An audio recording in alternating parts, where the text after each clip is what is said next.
Recorded live on the turf at Mad Lab Training Studio in Eldersburg, Maryland. This is the Time to Win podcast with Alex and Dan. Now let's get this podcast started.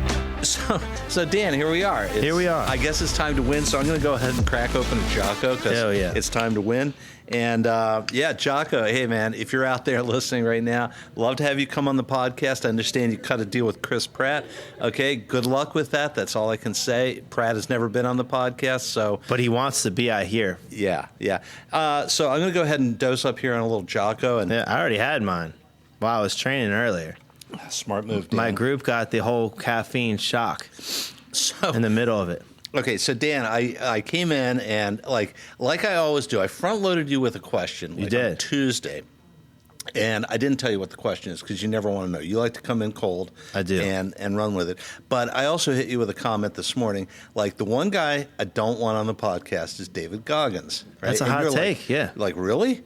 And so here's my hot take on Goggins, right? Like, first of all, respect to the dude, okay, right? Because, like, I could do what he does, but I don't want to, okay? That's fair. And, you know, he would, and that would be Goggins' message, right? Like, you could do what I do, right? If you wanted to, because you've got it in you, and I believe that. I believe his message, right? But I'm like, okay, Goggins, great. You know, you got up at 2 o'clock this morning, you ran 25 miles to work, you worked 27 hours, and then you ran 50 miles back home. Right? Good job. I could do that, right? But, like, what else do you do, right? Do you have another message out there? Because I got that message loud and clear. What's next, right? Like with Jocko, you know, like he goes on his podcast or, you know, with any of the guys, even with us, right? Even a couple of rank amateurs like us, right? You know, we go in a lot of different directions. We got a lot of different messaging. But I look at Goggins, and, you know, yeah, he's inspirational, but it's like, okay, I got that message once. What's the next message, right? Like, I can go hard. But doesn't he also go into a lot of stuff with not only, like, I can go hard, because that's what everybody thinks of him as, like, the hardest dude on the planet, right? Yeah. But then doesn't he go into leadership and all sorts of stuff like that? And then doesn't he also talk to people with a traumatic past? Because he's had a lot of trauma in his young life. Yeah. And I think he goes into that in kind of a therapeutic way as well. So I think a lot of people that have issues like that, it resonates with as well. Yeah. I'm just playing devil's advocate. I don't know, right? So I got tired of listening to Goggins, and so I don't listen to him anymore. And maybe he's evolved the message. I'll give him the benefit of the doubt, right? Yeah. You know, if somebody I trust as much as I trust you says, hey, think it through a little bit, Alex. Okay, I'll think it through. Okay. That's fair. So maybe you're right. But that's not the question. I haven't even asked you the question that I wanted to ask. I had another take on, but continue. Yeah, okay. So do you want to keep going with Goggins, or do you want to... Well, one of the things that does kind of drive me a little, only because of the way that we do things here, right, is that he has some fairly tremendous knee issues that he just battles through. And I love the fact that he's so great at battling through adversity and, like, pain, any kind of wall that's put up in front of him, like, he's going through it. Right. But I feel like some of those things, and this is me saying this, and this is, so I don't always listen to this, my own advice on this, but I think sometimes it's not always, like, I think that you get lessons from going through a wall, right? So going through the hard path, I think there's a lot of merit to that, right? I think that mental toughness is a huge thing in humanity, and that's one of the things that makes us be able to do a lot of things that we're able to do. And then if that's lacking, it also causes a lot of issues. However, I think that it's not always the best idea at the time. And I think that with his knees, I feel like he could do some other things. And then sometimes the message is like, oh, you're in pain, just power through it. But that will ruin your body fast. Yeah. And, like, you can only power through so much before your body's going to be like, no, you can't do this. Right. So situational awareness is everything, right? Like, is the pain between my ears, or is the pain really in my knee, right? Am I hurt, or am I just weak? Right. And that's not the question I wanted to ask, right? But it's a great question to ask, right? And it may actually tie in with the question that I'm about to ask you, and see if you can, like, knit all this stuff together. Okay. Do you want to know my answer first, or do you want to ask the question Yeah. first? Okay. So for our listening audience, like every week I tease Dan, like beginning All about the time. about Tuesday, right? And I say, okay, Dan, like I got a zinger for Friday, and you always say, don't tell me, right? Because I do want to come in fresh, but I will tell you it's very tough for me. Because one of my idols, who I think is just an amazing character all around, Curious George. So I fashioned a part of my life from Curious George, and I'm naturally curious. Yeah. Some would say curiosity killed the cat, Alex, but I say it made the monkey famous. And it's tough for me to go. It's tough for me to go a whole week with these things. Yeah. But I do enjoy it once it's here. So how do we present this? Okay. Like, is there fanfare? Is there music? Yeah, What's happening? No, it's going to be totally anticlimactic, right? I'm just, but I got a couple lead-ins, right? Like, Okay. So, like, what's your favorite song? My favorite song. Yeah. Of all time right now? And time's up, right? Ooh, yeah. Too late. You didn't answer the question, right? I don't think I because could. because it's hard. Okay, what's your favorite food? Probably ribs or Thai curry. Okay. Oh, okay. I love Thai curry. Okay, so you gave me two answers, right? Son of a... I'm not doing very well, Mike. No. I'm setting you up though, right? It sounds like Okay. it. It feels like it. Okay. So here's the question. Now before I ask it, did you answer it already? Curious George? I answered it. Yeah, that was the answer, Curious George. Curious George. Okay. Here's the question. Mm-hmm. What's the best advice that you ever got in your life? The best advice I ever got in my life. Whew. Okay. And the reason I did those weird lead-ins was that it's really hard to pick one, right? For sure. Right? And it's, in fact, I'd go ahead and say it's like, for me, it's impossible to pick one, but I have one in mind that I'm going to share with you today. But Yeah, like, please. If you said, what's your favorite food? I'd say, well, today it's peanut butter and jelly, right? Tomorrow it's going to be ribs and Thai. The next day it's going to be spaghetti and meatballs, okay? And what is your favorite food throughout history? Like if somebody had to look at like a graph of it and like how often No way. I'm not even going to answer that because for me it changes every day. Right? Is there any of them that have hit multiple times on a day? No.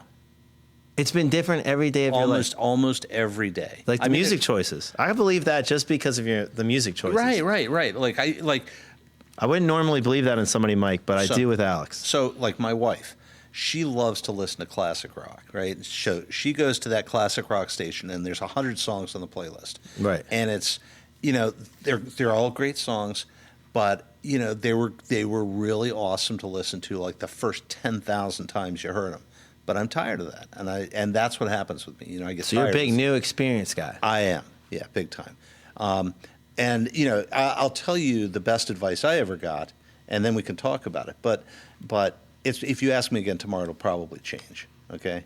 All right. So that's me with food, music. The one thing that is consistent is Brenda. Okay, my wife. Good answer. I never get tired of her. Okay. Smart guy. Yeah. So what's the best advice you ever got, Dan? I'm gonna have to think about that for me because there is a lot. That's gonna take me some refresh, but I will answer that today. Okay. You want me to I would love for you to answer your best advice ever. Okay. So the one that I set up with today, right, is take 2 seconds. Okay. That's great advice. Okay. And I'll give you a couple of examples, but the way I thought about this when I got that advice, when somebody told me just take 2 seconds before you do that, okay, and think about it.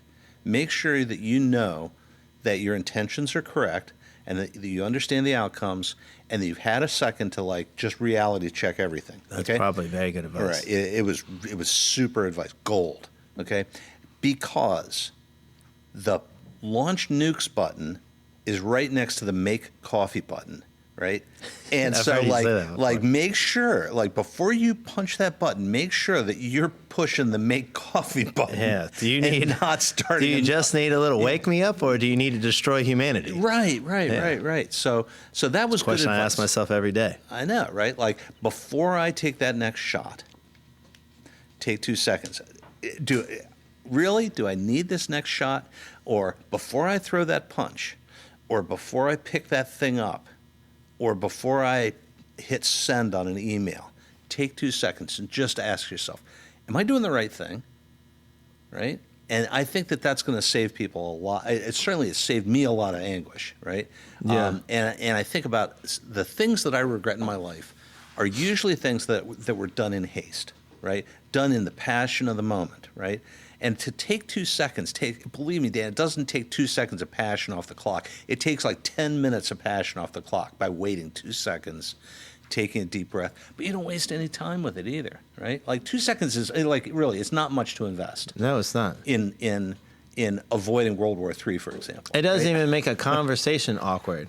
Like a 10-second count Yeah, would be a yeah, little yeah. would be a little awkward. Yeah. Because I've heard that advice before, like count to 10 before you do X, Y, and Z. Yeah, I think guys like us, we can get We by can do with it two. too. Yeah. I think so. Yeah, overachievers. Sounds like right? it's something I would try to Yeah. do. Oh, I can do it in 2 seconds. Yeah.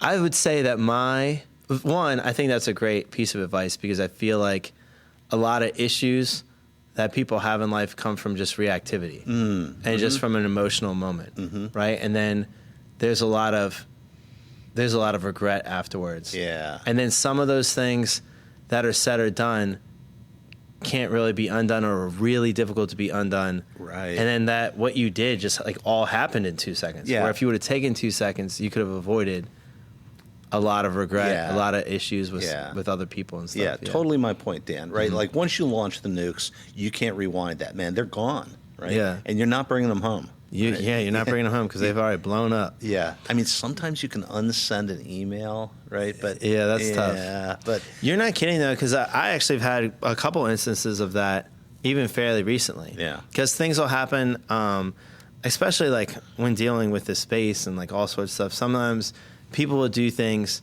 and you're like, "Oh my gosh, that is completely idiotic," and I don't know why they do this. And my first instinct is to get on the phone with them and then scream at them. Mm-hmm. And then I have been better at that this past year, and I feel like it's borne fruit, which is great because there's a lot of things that we do now that I don't think with Mad Lab that I don't think that we would be able to do if I would have burned some of those bridges. While it might have been glorious at the time, I don't think it would be very glorious now. hey, nuclear war makes great fireworks, but That's actually, yes, true. and by the way, listeners, I am not advocating at all. Okay, take 2 seconds, please, before you push the button, even if it's make coffee. Okay, 2 seconds. 2 seconds. That makes sense to me. Yeah. I would say one of the best pieces of advice that I ever got. So I have two of them. One of them was just to be weird and original, right? Because a lot of times I think that you want to follow whatever everybody else is doing, or like you want to be like within a societal norm. Yeah. But I feel like a lot of the times that I've stepped outside the norm is when I've created the best relationships with people, that I've had the most business success. I've also had the most fun as well. And at first, if you do that, I think that it's a little bit awkward and it's a little scary because it's outside of a comfort zone. But once you do that more, that you just accept that's who you are, and everybody around you accepts that, and then almost like your weirdness and your own personality becomes the expectation, and then everything becomes easier. Right. Well, okay, so that's great advice, first of all. And one of my mentors gave me the same advice, okay, a guy named Tom Peters. And, the guy is like, he's kind of like, I don't think we could get him on the podcast. I don't think he'd do it. But, he's one of these guys that everything that comes out of his mouth is gold, right? And, he says things like, whoever tells the best story wins, right? And that has to be a true story. But I was going to say, because I can fabricate some tales. Yeah, I know, but I know you can. But a lot of our work is storytelling. When we talk to people or when we try and persuade somebody to do something, we're doing a bit of storytelling, right? And so Tom said, among other things, whoever tells the best story wins, right? That was really good advice. But Tom also... A lot of history is written. Yeah, and history is written by the victors, Dan. It is written by the victors. Straight to the top, Straight baby. to the top, for better or for worse, So make sure you're a winner, right? Isn't that what Jocko would tell you? It pays to be a winner. I would take it one step further, and I'd say make sure you listen to this podcast. That's really good advice. Yeah, that is very good advice. Or it's terrible advice. It's one of the two. Okay, I forget which one. Okay, so here we are. We're 10 or 12 minutes into the podcast. I don't know. I'm not keeping track. 14:50. Yeah. I'm just kidding. I don't know. Actually. But I'll come back to weirdos in a minute, right? But hey, I want to take a little sponsorship break real quick. All right. I want to endorse a product, right? So my good friend Mike Cusack runs a business called Okusak Print Communications. And if you need something put into a pamphlet or a trifold or a business card or something else that you're going to hand to a customer, Mike Cusack is the guy. He's backed up with a solid team of graphic artists and production people, and he's the guy that brings it home. So we might got to use him for Mad Lab. Yeah, I will. I'd love to. So yeah, let's start with that. Mike Cusack at Okusak Print Communications, right?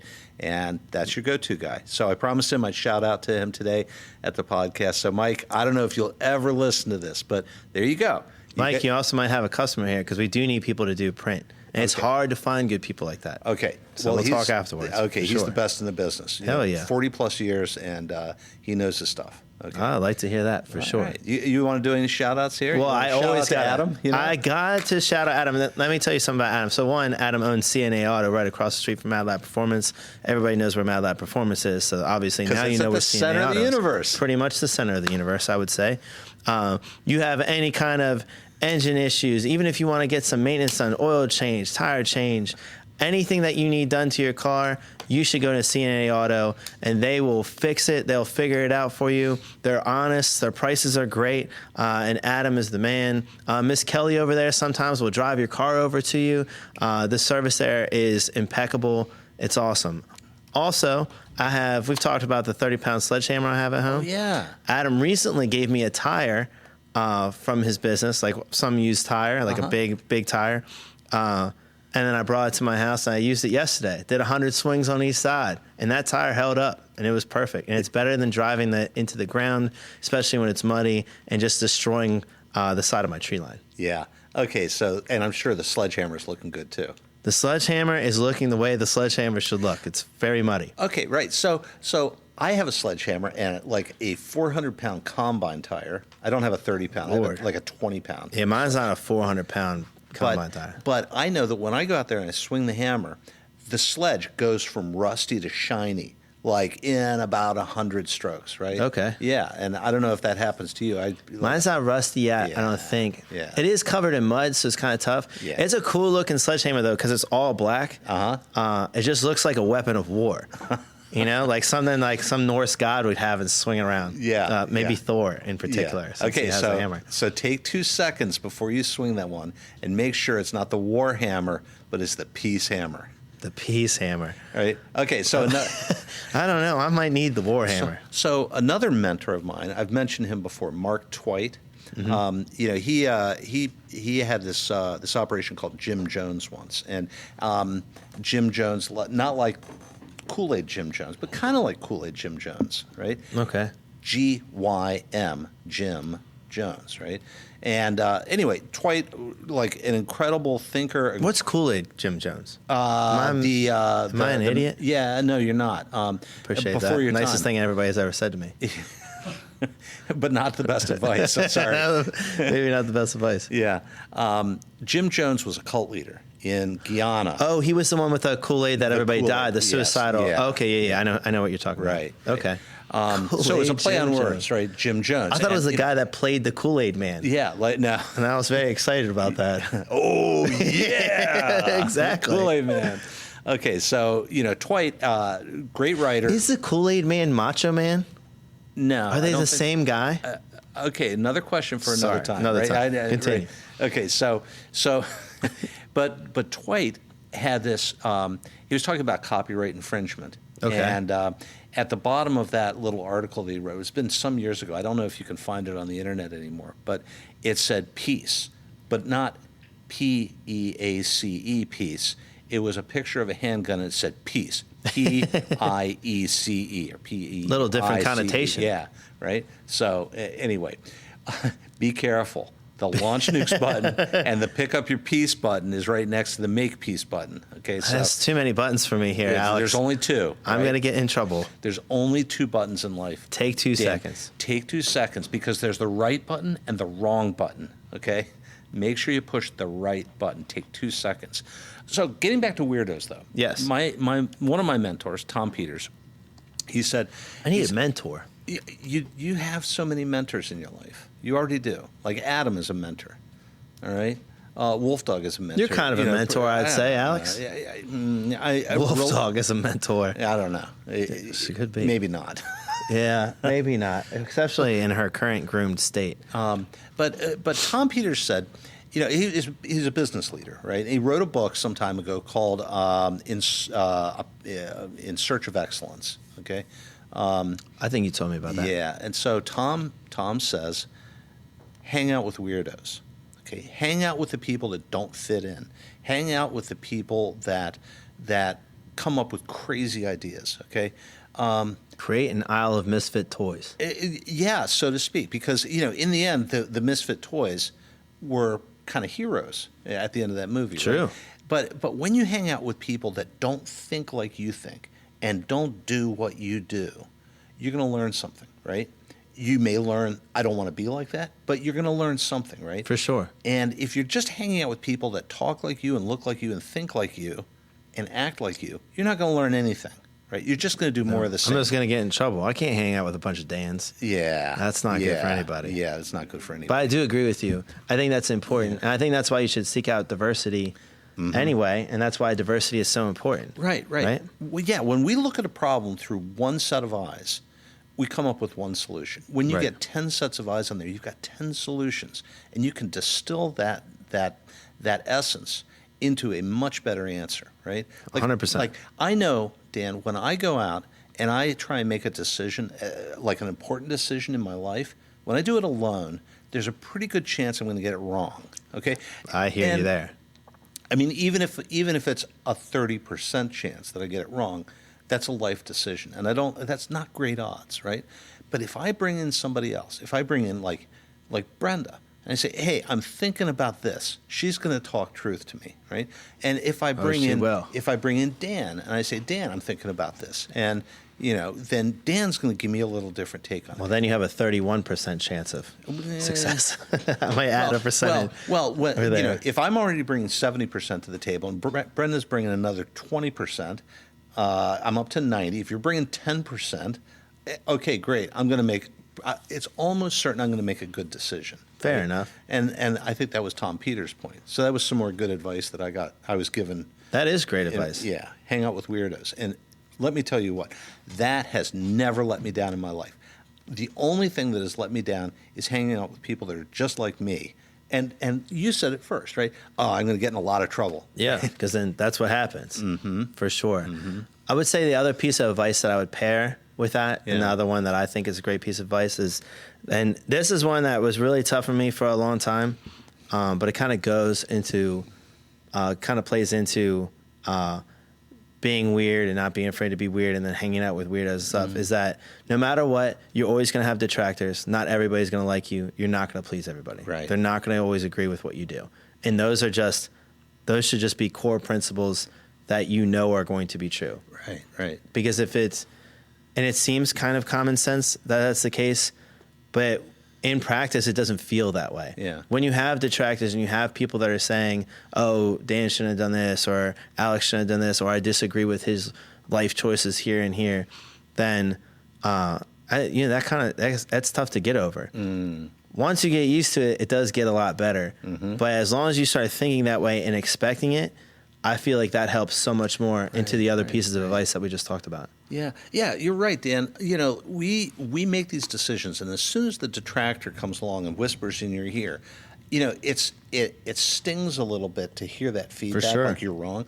But it also, then you start thinking maybe he's right, or maybe she's right. Right. Okay. Maybe I am wrong. Right. And then self-doubt creeps in, and that's a terrible thing. A terrible thing. Because then all of your decisions are based on, will this group of people be upset?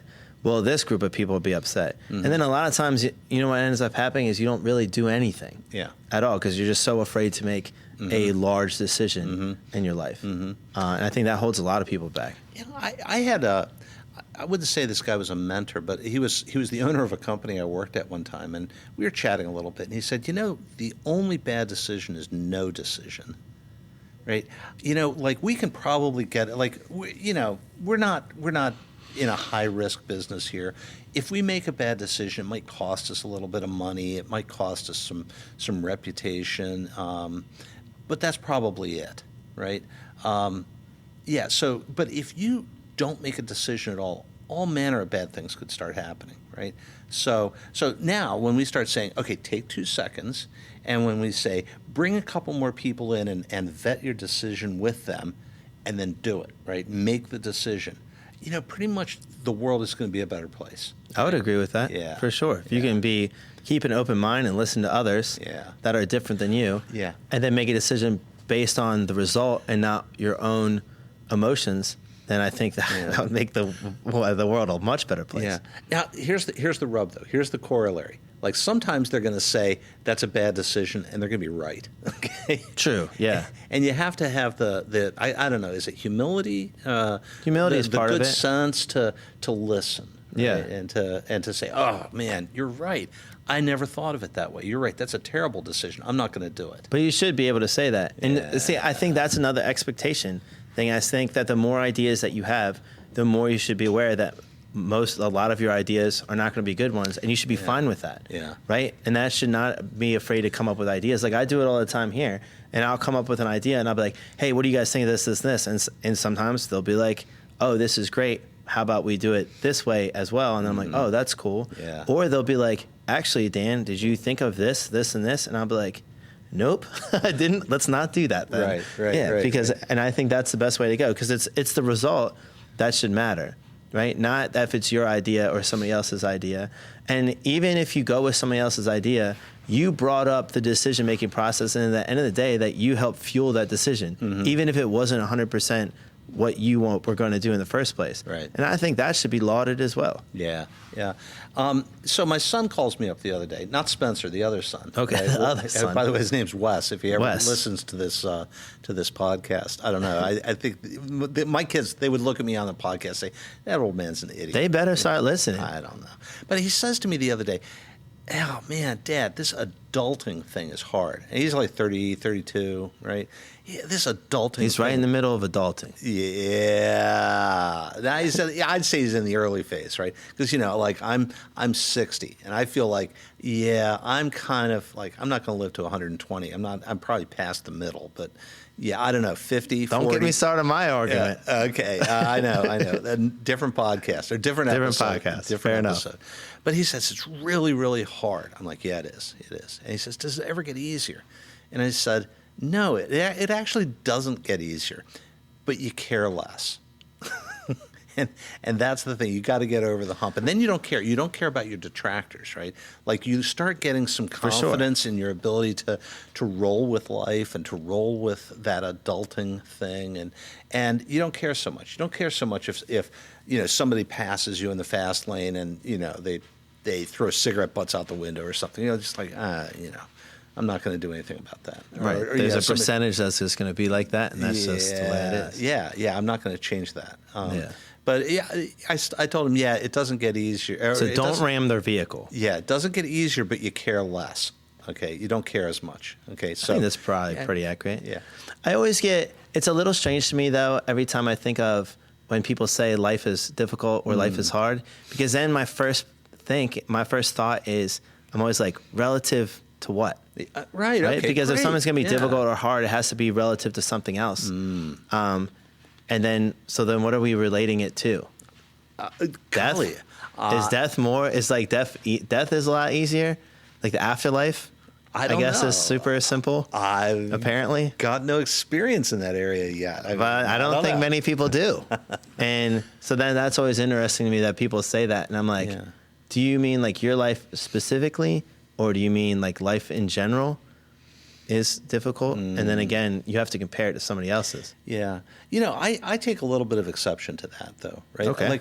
Like Yeah, I mean, I've done some hard things, but looking back on it, I don't think of those things as being like, my memory of them is not that was hard. And some people wake up in the morning and they're struggling to get out of bed and they're like, "Oh, this is so hard." I'm like, "No, it's not. You just sit up and put your feet on the floor. That's not hard. Okay, maybe it hurts a little bit. Maybe you'd prefer to be asleep. Maybe it's cold in your bedroom, but it's not hard." Right? So then maybe with some good advice, you would say, take things one step at a time. Yeah. And if something is difficult, that will pass. Right. So Goggins was a SEAL. Jocko was a SEAL. Okay. And there's loads of other guys that are out there that are SEALs. And I think one of the things they would tell you is that if you're in BUD/S, right, and you're thinking, this is the hardest thing I've ever done in my life. It is. It is the hardest thing you've ever done in your life. But the goal is not to get through BUD/S right now. The goal is to take one more step or do one more push-up or get back in the boat and hit the surf. And, when you cut it in a small enough slice, it's not hard, right? One step is not hard. 6 months of putting up with this bullshit, that's hard, right? So don't do it. Just do one step and then reevaluate, okay? And maybe that's some good advice. That is some good advice. It's tough to do that, though, but I do think it's an excellent way to look at things. Because sometimes if you're going through something difficult, I think that is the way to look at it. Because if you look at it as a whole, there's many things that seem almost impossible. But if you do take it to this step and then this step, just like if you have a long-term goal for anything, whether it's a career goal or whatever it is, you want to take the short steps to get there. If you're trying to get to be able to do some kind of weight or some kind of exercise, in the gym, then you want to take the smart, like, short progressions to get there, right? If somebody wants to do a backflip and they can't jump yet, well, they're not going to be like, jump, and then now that you can jump, now you do backflip, right? There's a bunch of things in between that they need to be able to do, and I think that's just like anything in life. Right. I woke up one day and I said, I want to be a vice president and make a lot of money, okay? And so I did. Okay. Yeah. I mean, it took 25 years. Yeah. Okay. But all it really took was waking up every day, right? Yeah. Just wake up every day and go out there and do it, right? Don't think about like it's going to take 25 or 30 years. Just, was that really was your goal at one point? Actually, what I wanted, when I look back on it, and I'm being honest with myself, my goal wasn't to be a vice president. My goal was to be the person that could go anywhere in the company and speak the language of the people that were working in that function, and to be useful and to be relevant and to be the kind of person that people would seek my opinion and they would act on my words or my advice, right? Yeah. And when I was young, I didn't realize what it took to do that. I just thought, if you're a vice president, then you'll get those skills. You'll become that kind of a person. I think actually at one point I wanted to be like a chief operating officer. Maybe I even wanted to be a CEO until I learned what that person does for a living, and I was like, nope, I do not want that job. So when you were thinking about these things, once you thought about like some of the stuff that you wanted to do, and then maybe as you go along it becomes more concrete, how did you get that to happen? Like, did you start talking about it to other people? Did you let all the time? See, I think that's really. We talked about that before. Yeah. I mean, I knew that's what I wanted to do, and people, like some people would say, "You're an idiot. You'll never do it because you don't have X, Y, and Z." I'm like, "Oh, that's great advice." Detractors. Not at all. No, I mean they thought they were. Right. But I was like, "Oh, you just gave me free consulting, right? I need X, Y, and Z on my resume. Now I'm going to go out and get them." And you can talk to Brenda that, like it must have driven her crazy because like every 3 or 4 years, I'd be like, I think that I'm not learning anything more in this function. I need to do a different thing or work for a different company or something because I'm not progressing, right? So I need to do something different to progress, right? And that by itself, if you just take a little snap, clip that out, that is a good piece of advice. I'm not progressing, so I need to do something else to progress. Wow, did I just You did. That's a really good piece of advice. I just gave some advice. I wasn't even trying. Yeah. See? Look, it just comes out liquid gold, Mikey. Yeah, so I think that's a great piece of advice, though. And I think that if more people did that and thought of things that way, then not only would the world be a better place, but also they'd be a lot happier, right? But people don't. They just keep going to day to day to day to day to day, and then all of a sudden they can't move anymore, and then their life is over, and then they haven't really accomplished anything. Yeah. And then there's a life full of regrets and all sorts of stuff. Did you wait a second, Dan? Okay, did you just say then their life is over? I might have said then their life is over. I never thought I'd hear you say that. Well, but that's a different topic for another episode. Other people, not me and you. We're immortal, as far as I know. I hope not. I don't know what I hope. I guess it depends on what happens when you die. Yeah. Right. So if it's just some inky blackness, then I want to live forever. Yeah. If it's something amazing and different, then I'll die tomorrow. Okay. Right. Maybe not. I got some stuff to do. Yeah. Okay. So we were talking a little bit about detractors and like. Here comes the detractor right now. Here comes the spaceship. The noise that you want to conform and you want to be accepted by people, and how that's generally rewarded. But I put it in a different context, right? Like, consider the president, okay? And it doesn't even matter which president, right? Because nobody loves. No, there's no president out there that everybody loves. No, right? yeah, talking about detractors. That's a position that. So consider that any given president, on their very best day in office, they might be getting 60% approval rating, right? I mean, that's pretty good rating. That's pretty good rating, yeah. Right?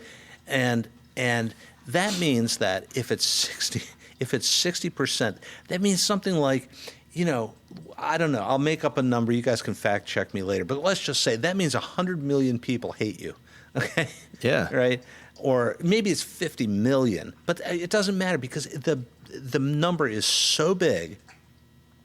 How do you live knowing that there's 50 million people that hate you and think you're doing an awful job, right? And do you think that I think this is the case, but as you gain more, I don't know, as you move up. So it's a tough thing because we've talked about this a lot and like what does it mean to move up in society and like how people look at different things. But I would say as you gain more like maybe not notoriety, but like any kind of fame, whether it's in your like a small town or you start to be like a whole citywide or a whole statewide, or you start to get like in a country. I don't know if anybody can see Wolf Dog. She got groomed yesterday, so she looks a little alien and she's a little embarrassed right now. But who painted her nails? That's awesome. The groomer. That's gorgeous. Yeah, I didn't know that she did that. I always wondered what that dog looked like. This is what she looks like. She's right, Wolf Dog. You're in all your grandeur. Yeah, that's much better looking dog. But I think that as you gain fame in whatever circles, that you start to get more detractors. And I think sometimes you should think that is a good thing. More people are now interested in your business enough to look at it and evaluate it, and then tell people that they don't like you or they don't like what you're doing, whatever. And that was another thing I had. I never had as many detractors as I do now before I was a business owner. Right? Once I became a business owner, and especially as things started to get bigger, then I found I had more and more detractors. And I think that's just the way that works. Yeah. I mean, I think you said to me, are they jealous? I think there's a factor there. I think that's a large part of it. Either that or a bored. Yeah. One of the two. I don't know. Or a combination of that. Yeah. So I just don't spend a lot of time looking at somebody else's life and being like, oh, whatever. Yeah. Although I guess we do that. We kind of do that with like athletes and stuff. And like famous people. Right? You look at them because you want to have... At least in athletics, you want to have teams that you don't like and players that you don't like because it makes it easier to root for things. You know what I'm saying? Absolutely. So you do get involved in that. So maybe life's kind of the same way. Right. Certainly athletics are that way, right? Like in the NFL, it's almost as much fun to hate a team as it is to love a team. For sure. Right? Yeah. And it's fun. It is. I mean, I don't get it. It's such a bad thing to hate. We got wild card weekend coming up. There's plenty of teams that I wish would move on. There's plenty of teams that I hope are never there again. That's right. And that makes it exciting. So with the advice that we've given out today, how does that play into society?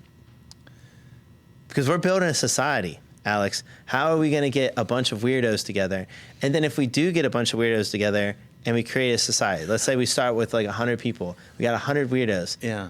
Then now do some of them become normal? Because then are we like, is it relative to our community, or are we like saying relative to the outside world? I don't know. And how do we figure all that out? I don't know. There's a lot going on. Sorry, I'm not trying to shut down that line of reasoning. I just don't know the answer. I think it's really important to always be infusing new blood, new ideas, whatever, and changing things up a little bit. I told you that I played a game the other night, right? I told you that I was like cloud mining around Venus or something like that, right? And we were playing this wildly complex game, and the guys that taught me how to play this game believed that the winning strategy was to spend years of game time building a massive rocket that would go to the stars, right? And me, I was like flying a tin can powered on Mentos and Diet Coke, right? Okay, and I got volatile. And I was out there flying. I was flying a shoebox, and it was awesome. And they're like, "How is it that you're beating us in this game?" And I'm like, I don't know. I'm just following a strategy that I cooked up on my own. I'm not trying to beat you. I'm just doing this crazy idea. And they're like, that's the craziest thing we've ever heard of. And you smoked us, right? That's awesome. And I didn't set out to smoke anybody. I was just like, this seems like an easy way to play, right? Yeah. Because the game's so complicated, I'm just going to make it easy. See, that's another reason that I love complicated games. Yeah. I'm really complicated anything, because then there's usually so many different ways that you can be different from the other people playing with you. Mm-hmm. And you could do a strategy that maybe no one's exactly thought of that thing. Yeah. So then it can be unique. And then each playthrough of things like that can be unique. Right. Okay. So you asked me a question then, right? Like, does weird become the norm? Right. Right. And here's my advice. Here's another piece of advice maybe somebody gave this to me. I don't know. See, you are my mentor, Alex. I don't know. I don't know where this came from, but we talk about the business advantage of early adoption, right? Like, if there's a great idea out there and it hasn't quite caught fire yet, but you know that it's a great idea, you want to do that, right? Mm-hmm. And you'll have, I don't want to say you'll have an advantage, but you will be better for adopting great ideas early. Okay, rather than waiting till they become sort of like mainstream, right? Yeah. And to have a good eye for like great ideas, that's really a good talent to have. But the flip side is just as important: early abandonment. Okay, like when an idea becomes it flips from being a superstar to being a cash cow, for example, right? Yeah. It's every idea, every business practice, everything that we do has a life cycle to it, right? For sure. And I like to get out of a business at the top, right? I don't want to like milk this thing. Like, maybe I could keep this business running for another 10 years and make, go from being a couple billion a year to being like maybe a couple $100 million before it finally tails off and I sell the business, right? Right. But I don't want to do that, right? Because the effort on the downturn is going to be so high compared I don't know. to... I mean, there's people out there that run very successful businesses that are just cash cows, right? Yeah. It's just not what I want to do. So, like, I'm coming back to answering your question, right? Like, for me, when something, like I told you earlier, when the job becomes stale or when I stop learning, I'm out. And getting out means abandoning. It means turning your back on what you've been doing and the people you've been working with and moving on, right? And a lot of people don't want to do that, right? No, they don't, yeah. And so the advice that I was given was learn to recognize when your business is peaking or when anything in your life is peaking and be prepared to walk away from it so that you don't get your heart broken, right? Now, that doesn't apply to love, okay, right? Love has no life cycle. It's there, man. Once you're locked in on love, that's it, man. It's the one thing that defies all exceptions, right? We could talk. Maybe we should do an episode on love. I don't know. It is a a key human emotion. I'm a big believer. And people right? do some wild stuff for it. Just take 2 seconds. Yeah, take 2 seconds. And ask for yourself, sure. is this love or is this lost? Right. That is very important. That might be the best piece of advice on here. 2 seconds, right? Yeah. Take 2 seconds. That applies to a lot of things. But yeah, my mentor, whoever it was that said this to me, said, be ready to walk away from it. And remember that when you walk away from it, you will walk away alone. So get comfortable with being alone. And that was also excellent advice, right? Be comfortable with being alone. Be comfortable. Yeah, because Take 2 seconds. take 2 seconds. Be right? weird. Yeah, brush your teeth. Brush your teeth. Don't start smoking. Don't eat yellow snow. That's great advice. I can't top it on that one. I mean, let's abandon this episode. I think that's the because first. we just peaked. We just peaked. Yeah, we got to get out. All right. I think that might be the first piece of advice ever. Don't eat yellow snow. As old as mankind. So, and my father would say, "If I need to tell you that, boy." Right? Yeah, that's fair. Well, Alex, I feel like we did it again. Hey, Dan, we always do it. We went straight to the top. Because it's always time to win. Time to win, baby. Hey, thanks for another awesome podcast. No, thank you. You're the man. Dan, I'm nobody.